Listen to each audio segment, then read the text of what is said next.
Hello' মই জুবিন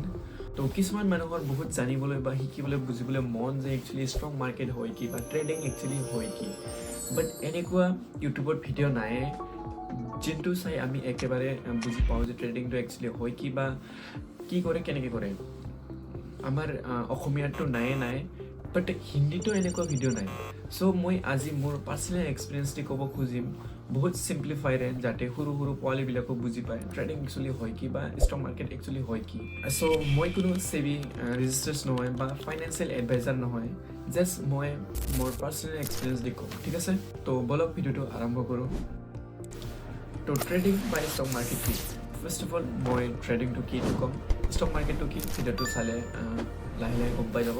ঠিক আছে ট্ৰেডিং কি ট্ৰেডিং মানে হ'ল বিজনেছ ট্ৰেডিং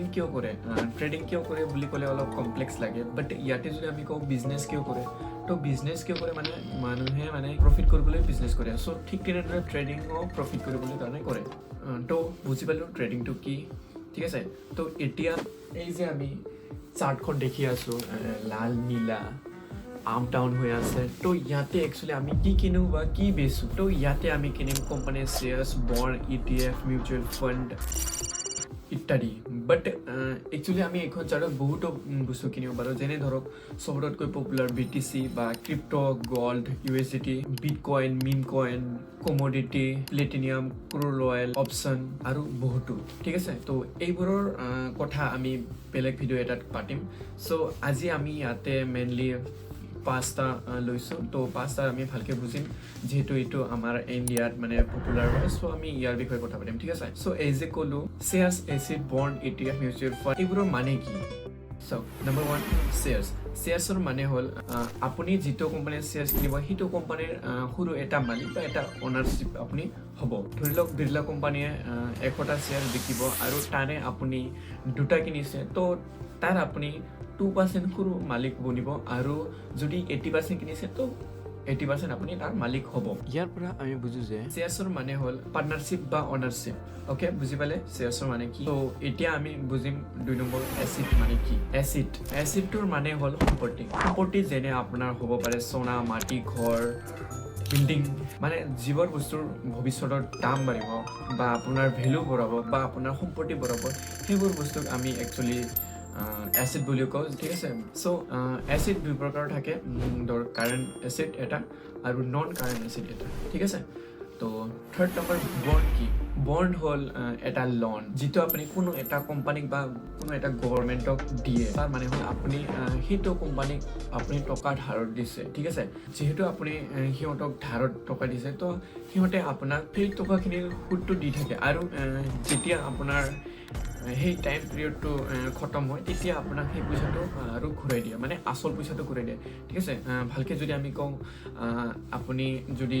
বণ্ড কিনিছে তো মানে সেইটো কোম্পানীক আপুনি টকা ধাৰত দিছে আৰু ধৰি লওক আপুনি 10,000 টকা বণ্ডত লগাইছে তো বণ্ডে 10,000 টকাৰ হিচাপত আপোনাক সুদ দি থাকিব আৰু সেইটো এটা টাইম পিৰিয়ডত হয়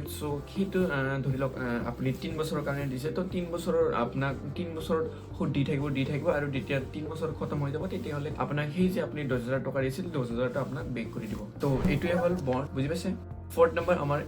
ETF মানে কি ETFটো হ'ল এক্সচেঞ্জ ট্ৰেড ফাণ্ড এইটো এটা এনেকা ফাণ্ড যিটোত নেকি আপুনি ষ্টক বণ্ড কমিউনিটি একেলগে পায় ছাপ'জ ধৰক আপুনি ৰিস্ক ল'ব খোজা নাই শ্বেয়াৰ্ছ কিনিব বাট সেই শ্বেয়াৰ্ছটো কি হয় মানে আপ যাব পাৰে ডাউনো যাব পাৰে আপুনি ইমান ৰিস্ক ল'ব খোজা নাই তো আপুনি এটা টপলাৰটো কিনিছে তাতে আপুনি শ্বেয়াৰ্ছো পাব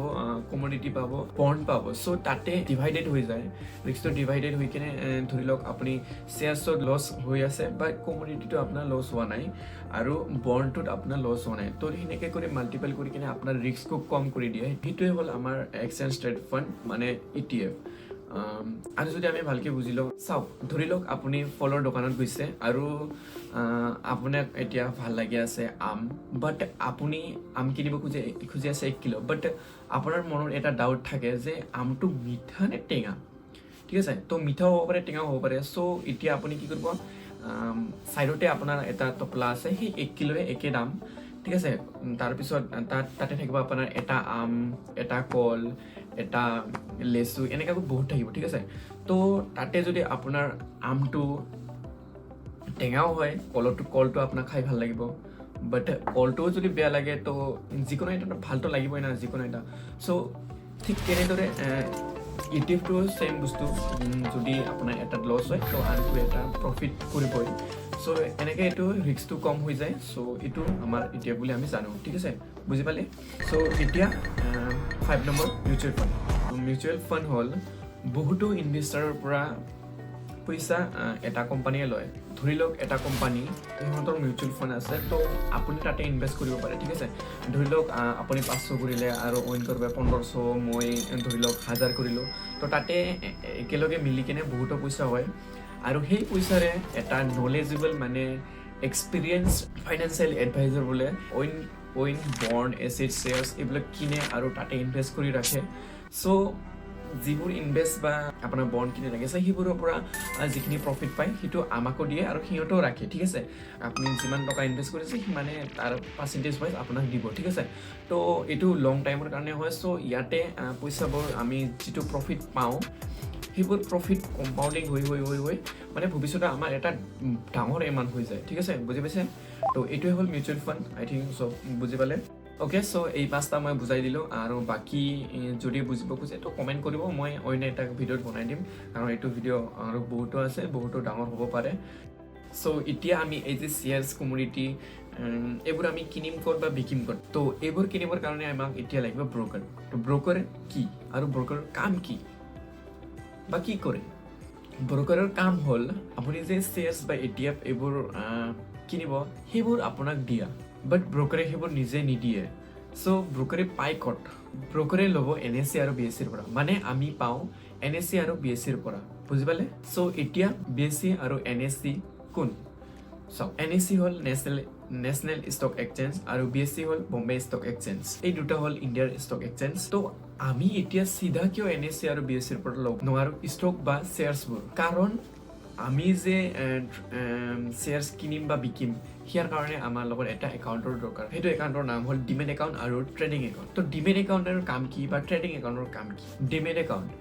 একাউণ্টৰ কাম হ'ল আপুনি যে শ্বেয়াৰ্ছবোৰ কিনিব সেইবিলাক কাগজ পত্ৰ ডিজিটেলি বা আপোনাৰ অনলাইনত ছেফ চিকিউৰ ৰখা আৰু অন্যান্য চিকিউৰিটিজবোৰ চিকিউৰ কৰি ৰখা মানে ধৰি লওক যিকোনো কোম্পানী এটা শ্বেয়াৰ্ছ কিনিলে তাৰ প্ৰমাণ ৰখা সিহঁতৰ দায়িত্ব মানে আগতে হৈছিল কি যেতিয়া শ্বেয়াৰ্ছবোৰ কিনিছিল তো তেতিয়া বগা কাগজত সিহঁতে লিখিত দিছিল যে আপুনি এইটো শ্বেয়াৰ ইমানটা কিনিলে আৰু বিকাজনে বিকিলে তো ঠিক সেইটো কাগজ আজিকালি ডিজিটেলি হৈছে NSE আৰু BSE তো সেইটো মানে ব্ৰকাৰে ছেভ ৰাখে চ' তাৰ পৰা ফ্ৰড হোৱাৰ চান্স নাথাকে ঠিক আছে তো এতিয়া ট্ৰেডিং একাউণ্ট আমাক এই যে আপুনি যে কিনিব তাৰ কাৰণে আমাক ট্ৰেডিং একাউণ্টৰ দৰকাৰ হয় এইটো ব্ৰকাৰৰ এটা ব্ৰকাৰতে দুটা একাউণ্টে খুলিব পাৰে ট্ৰেডিং একাউণ্ট আমাক লাগে কাৰণ আমি বাই চেল কৰিব লাগিব আৰু বাই চেল কৰি পিনে প্ৰাইচ টেগত কেলকুলেশ্যন কৰিবলৈ কাৰণে আমাক ট্ৰেডিং একাউণ্ট লাগে ঠিক আছে চ' বুজি পালে ব্ৰকাৰ কি আৰু ডিমেট একাউণ্ট কি ট্ৰেডিং একাউণ্ট কি চব বুজি পালে চ' এতিয়া ইণ্ডিয়াত বহুতো ব্ৰকাৰ আছে যেনে ধৰক গ্ৰ এঞ্জেল 1 জিৰ' ঢাক আৰু বহুতো চ' বেষ্ট ব্ৰকাৰ লিংক 3টা মই ডিছক্ৰিপশ্যনত দি দিছোঁ যোনটো ভাল লাগে আপুনি তাৰে গৈ খুলি ল'ব পাৰে আৰু মোৰ লিংকৰ থ্ৰুদি যদি কৰে ভৱিষ্যতে যদি আপুনি শ্বেয়াৰ্ছ কিনে তো 10% আপুনি তাতে ডিছকাউণ্ট পাব এই যে আপুনি ব্ৰকাৰ একাউণ্ট খুলিব তাৰ কাৰণে আপুনি 18+ হ'ব লাগিব আপোনাৰ Aadhaar card PAN card bank passbook ইত্যাদি আপোনাৰ তাত থাকিব লাগিব ঠিক আছে আপুনি বেলেগৰ দিও খুলিব পাৰে বাট নিজৰটো বেষ্ট হয় ঠিক আছে অ'কে চব বুজি পালে আই থিংক তো এতিয়া আমি বুজিব লাগিব NSE আৰু BSE শ্বেয়াৰ পাই ক'ত NSE আৰু BSE নিজে শ্বেয়াৰ্ছ নিবিকে এইটো জাষ্ট এটা ফিল্ড হয় য'ত বায়াৰ চেলাৰ দুটাই লগ লাগে আৰু বাই চেল কৰে ঠিক আছে চ' শ্বেয়াৰ্ছ বিকে কোম্পানীয়ে BSE আৰু NSEৰ দ্বাৰা মানে যদি কোম্পানী এটাই শ্বেয়াৰ্ছ বিকিব খোজে সিহঁতে NSE আৰু BSEত লিষ্টিং কৰিব লাগিব আৰু SEBI-registered কৰিব লাগিব তেতিয়াহ'লেহে সিহঁতে শ্বেয়াৰ্ছ বিকিব পাৰিব চ' এতিয়া SEBI কোন SEBI হ'ল securities exchange board of India এইটোৱে আপোনাক ফ্ৰডৰ পৰা বচায় যেনে ধৰি লওক চুমি বৰাৰ দৰে স্কেমাৰ বুজি পাইছে চাগে কিমান ডাঙৰ এটা স্কেম কৰি গৈছিল চুমি বৰা আমি সকলোৱে গম পাইছোঁ জানিছোঁ আৰু বহুতো ভয় খাইছোঁ বাট এইটো ভিডিঅ' চোৱাৰ পিছত আমি এইবোৰ ভয় খাব নালাগিব কাৰণ আমি নলেজ গেইন কৰিম মানে জানিম যে একচুৱেলি বস্তুবোৰ কেনেকা কৰি কি কাম কৰে ঠিক আছে চ'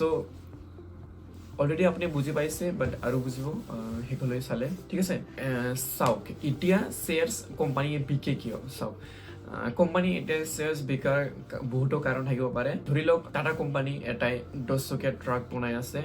আৰু সিহঁতে এতিয়া 20 চকীয়া ট্ৰাক বনাব খুজি আছে। চ' এতিয়া ছাপ'জ ধৰি লওক এই টাটা কোম্পানীটো 20 চকীয়া ট্ৰাক বনাবৰ কাৰণে 5 কৰোৰ টকা লাগে। তো সিহঁতে 5 কৰোৰ টকা উঠাব পাব্লিকৰ পৰা, আৰু সেইখন যদি চলে মানে ধৰি লওক 5 কৰোৰ উঠাই কেনে যদি সেইটো কোম্পানী গ্ৰ' কৰে, মানে বিক্ৰী বেছিকৈ কৰে ট্ৰাকটো, তেনেহ'লে প্ৰফিট কৰিব, আৰু যদি বিক্ৰী নহয় তো লছ কৰিব। তো যদি লছ হয় যোনে যোনে শ্বেয়াৰ কিনে সিহঁতৰো লছ হ'ব, আৰু যদি প্ৰফিট কৰে তো যোনে যোনে শ্বেয়াৰ কিনে তাৰো প্ৰফিট হ'ব। বুজি পাইছে? চ' শ্বেয়াৰ্ছ ধৰি লওক সিহঁতে যদি 5 কৰোৰ টকা ক্লেইম কৰিব লাগে, আমাৰ পাব্লিকৰ পৰা ল'ব লাগে, তেনেহ'লে সিহঁতে শ্বেয়াৰ্ছটো ডিভাইডেড কৰি দিব। ধৰি লওক সিহঁতে শ্বেয়াৰ্ছটো ডিভাইড কৰিলে 100টাত, মানে 5 কৰোৰ যদি 100টা শ্বেয়াৰ বনায় তো এটা শ্বেয়াৰৰ দাম আপোনাৰ 5 লাখকৈ পৰিব। যদি আপুনি এটা শ্বেয়াৰ কিনিছে তো আপুনি তাৰ 1% মালিক হ'ব, মানে 1% অনাৰশ্বিপ পাব, আৰু যদি 80% কিনে 80% পাব। এইটো সিহঁতৰ মৰ্জি আৰু আপোনাৰ লগৰ মৰ্জি, আপুনি কিমানটা কিনিব আৰু সিহঁতৰ মৰ্জি সিহঁতে কিমানটা শ্বেয়াৰ্ছ বনাব। বুজি পাইছে? চ' এই যে কোম্পানী এটাই ফাৰ্ষ্ট টাইম পাব্লিকৰ মাজত শ্বেয়াৰৰ অফাৰ কৰিছে, তাক আমি IPO বুলি কওঁ, মানে নেশ্যনেল পাব্লিক অফাৰিং বুলি কওঁ। আৰু এই কোম্পানীটোৱে যদি প্ৰফিট কৰি বা নকৰি এইটো পিছৰ কথা, যদি সিহঁতে আৰু ছেকেণ্ড টাইম আমাৰ পাব্লিকৰ মাজত অফাৰ কৰে শ্বেয়াৰৰ, তো তেতিয়া আমি তাক FPO বুলি কওঁ, মানে ফ'ল' অন পাব্লিক অফাৰিং। ঠিক আছে? চ' মই চব বস্তু চিম্প্লিফাইৰে